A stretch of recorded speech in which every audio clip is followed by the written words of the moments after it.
تو میں یہ کہہ رہا تھا کہ آزاد وہ ہوتا ہے جو اپنا کھاتا ہے اور اپنا پہنتا ہے. ہم کسی سے ہم کوئی غلام ہے تھا نا وہ اسٹائل ہے بھائی, ہم کوئی غلام ہے. تو بھائی جب آپ کسی پہ ڈپینڈ کریں گے تو آپ لازماً اس کے غلام ہوں گے. اس کے لیے آپ کو بتانا نہیں پڑے گا. جب آپ ڈپینڈ کریں گے تو کیا ہوں گے؟ غلام ہوں گے. یہ صرف باپ بیچارہ وہ ہے کہ آپ ڈپینڈ بھی اس پہ کرتے ہیں اور پھر بھی اس کی غلامی میں نہیں آتے. باپ کا رشتہ ایسا ہے جس کی ایسی کی تیسی ہماری سوسائٹی نے کر دی. سمجھتے ہو؟ تو میرے ساتھ گھر میں کوئی برا سلوک نہیں ہو رہا کہیں آپ سمجھے میرے بچے پتہ نہیں میرے ساتھ کیا کر رہے ہیں. ایسا کچھ بھی نہیں ہے. بعض دفعہ انسان شوہر کے حقوق پہ اس لیے بہت زیادہ بیان کر رہا ہوتا ہے کہ اس کو اپنے حقوق گھر میں نہیں مل رہے ہوتے. تو ایسا ہے نہیں الحمدللہ. اسی طرح بعض دفعہ ابا کے حقوق پر اس لیے کہ وہ خود ابا ہوتا ہے. تو یہ میں ویسے ہی سوسائٹی میں دیکھ کے یہ بات کر رہا ہوں. میں سمجھتے ہو کہ نہیں سمجھتے؟ تو اصل بات میں یہ کر رہا تھا. تو بھائی آزاد وہ ہوتا ہے جو کسی کا کھاتا نہیں. اللہ قرآن میں الحم سے لے کے والناس تک بتاتے ہیں. گورا کہتا ہے ہم کسی مذہب کے پابند نہیں ہیں, انسانیت. اللہ کہتا ہے کیوں پابند نہیں ہو بھائی, دین برحق کی پابندی تمہیں کرنی پڑے گی. گورا کہتا ہے بھائی ہم تو خود اگاتے ہیں, خود کھاتے ہیں, ہم نے زمین کو خود ہی کھودا ہے, اس میں گیس اور پیٹرول ہم نے خود دریافت کیا ہے. یہ کوئی ہمیں مولویوں نے تھوڑی دریافت کروایا جو ہم مولویوں کی مانے. کیا خیال ہے کہ مولوی کہتا ہے یہ کرو تو یہ کر لے, مولوی کہتا ہے یہ نہیں کرو تو یہ نہیں کرو. یہ کیا ہے یار؟ سارا ہمارا کیا کرایا ہے یار. یہ ٹرینیں ہم نے ایجاد کی ہیں, ہوائی جہاز ہم نے ایجاد کیے, اور زمین سے جو ہے چیزیں ہم نکالتے ہیں. ہم نے ایسے پروسیس کیے جانوروں کی فیڈ میں کہ پہلے گائے 10 کلو دودھ دیتی تھی تو اب کتنا کلو دودھ دے رہی ہے؟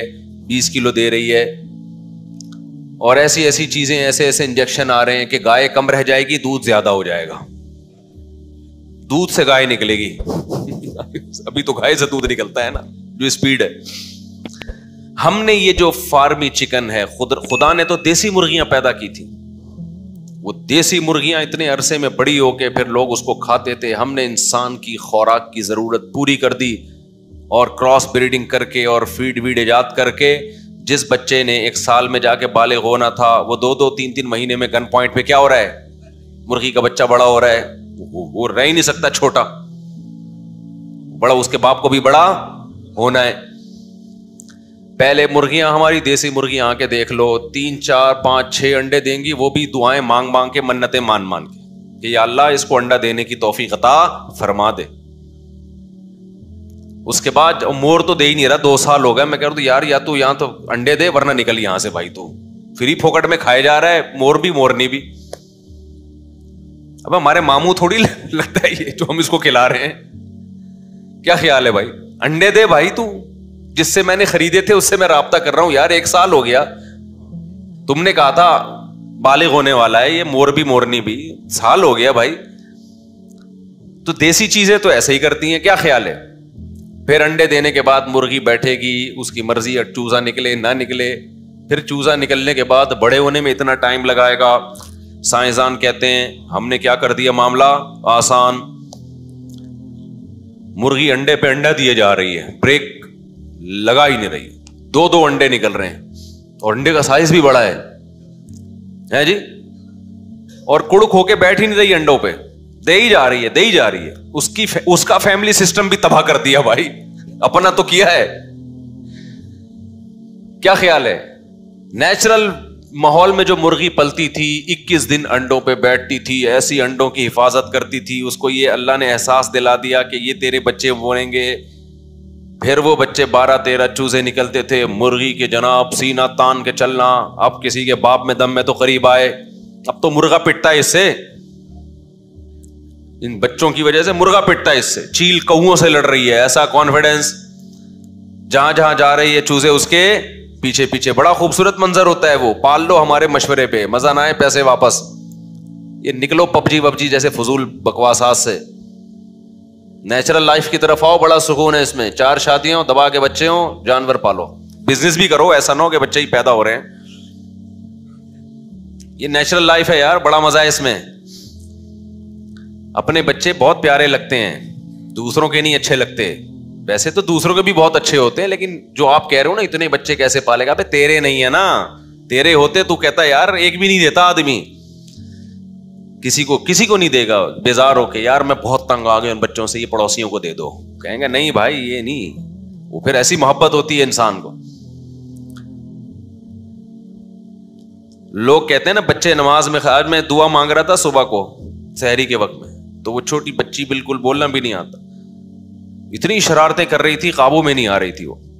تو میں جب دعا مانگنے لگا تو بچے جو بڑے کرتے ہیں بچے بھی وہی, وہ پہلے گئی ہے ایسے, وہ بھی کھڑی ہو گئی ایسے خوش. میں نے کہا اس کو تو بولنا نہیں آتا, پتہ نہیں کیا خوشو سے.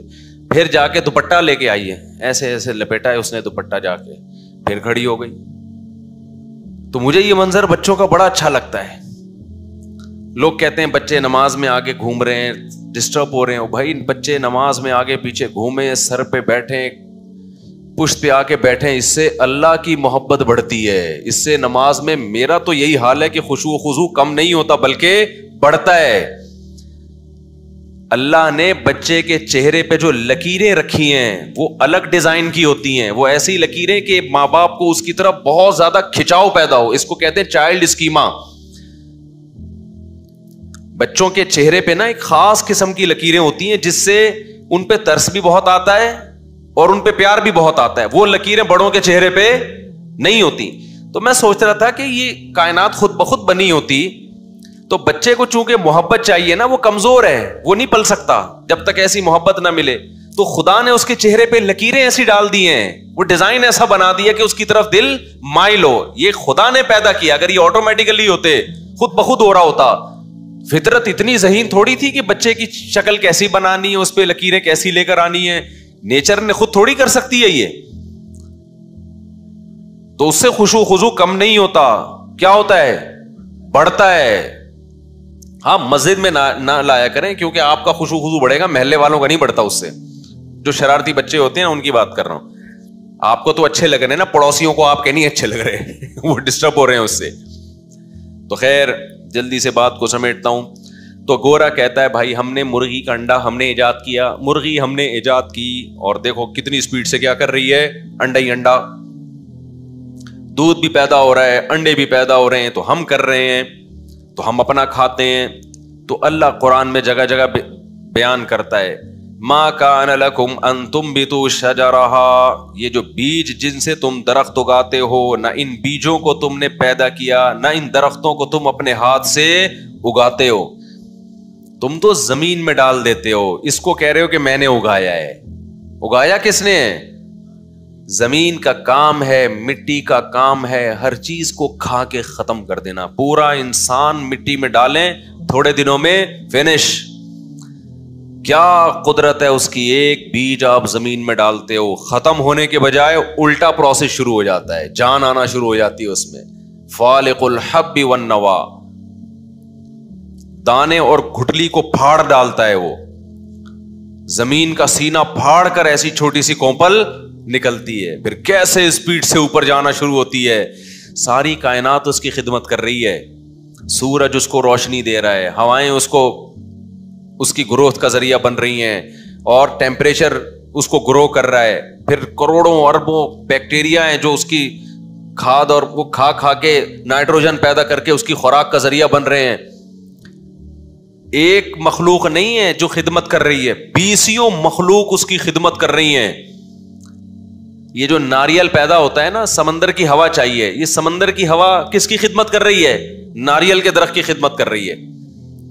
آپ یہی ماحول کہیں ساحل سمندر سے دور لے جا کے آپ کریں, ناریل نہیں اگے گا.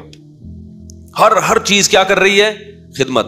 اس کے بعد جا کے پھر جب اس میں پھول نکلتے ہیں, پھر تتلیاں اور مکھیاں خدمت کر رہی ہوتی ہیں, ان پھولوں پہ بیٹھ کے نر مادہ پھولوں کو ملا رہی ہوتی ہیں. ان کو نہیں پتا ہوتا ہم کیا کر رہے ہیں. سورج کو تھوڑی پتا ہے کہ میری روشنی سے انسان کیا کیا فائدے اٹھا رہا ہے. تو اتنی ساری مخلوق خدمت کرتی ہے، اس کے بعد جا کے گندم تیار، جو تیار، سوکھا چارہ تیار، یہ ساری چیزیں تیار ہونے کے بعد پھر کچھ ہم ڈائریکٹ کھا جاتے ہیں، کچھ جانوروں کو کھلاتے ہیں. جانور کو نہیں پتا ہوتا میں یہ کھاؤں گا، یا بھینس کو نہیں پتا کہ میں یہ سوکھا چارہ کھاؤں گی تو 18 کلو دودھ نکالوں گی. اس کو کیا، وہ تو کھانے کو فوکس کر رہی ہے، اس کو کیا پتا. اس کو پتا ہوتا تو بھینس تھوڑی ہوتی وہ. آج کل انسانوں کو نہیں پتا یہ باتیں، تو وہ کھاتی ہے. پھر اس سے سوکھے چارے سے ہمارا رب کیا کرتا ہے، کیسا دودھ اس کے تھنوں میں اتارتا ہے. یہ انگریز پیدا نہیں کر رہا، انگریز صرف یہ کر رہا ہے کہ جو دودھ 2 گھنٹے بعد اترنا تھا ٹیکا لگا کے 2 گھنٹے پہلے اتار لیا اس. پھر ہم اس دودھ کو پیتے ہیں. تو ماں کان لکم ان تنبتوا الشجرہ، اللہ کہہ رہے ہیں تمہارا کچھ بھی نہیں ہے. سورج میں نے بنایا جس سے تمہیں ہڈیاں مضبوط ہو رہی ہیں تمہاری، آسمان سے بارشیں میں برسا رہا ہوں، زمین سے تناور درخت میں پیدا کر رہا ہوں، لہلہاتی ہوئی کھیتیاں میں پیدا کر رہا ہوں. 2 قسم کے لوگ ہیں، ایک وہ جنہوں نے کہا کہ کوئی نہیں پیدا کر رہا، خود بخود ہو رہا ہے، وہ بھی گمراہ ہیں. ایک وہ جنہوں نے کہا کہ سورج خدمت کر رہا ہے، سورج کو سجدہ کرو. کسی نے دیکھا چاند خدمت کر رہا ہے، چاند کو سجدہ کرو.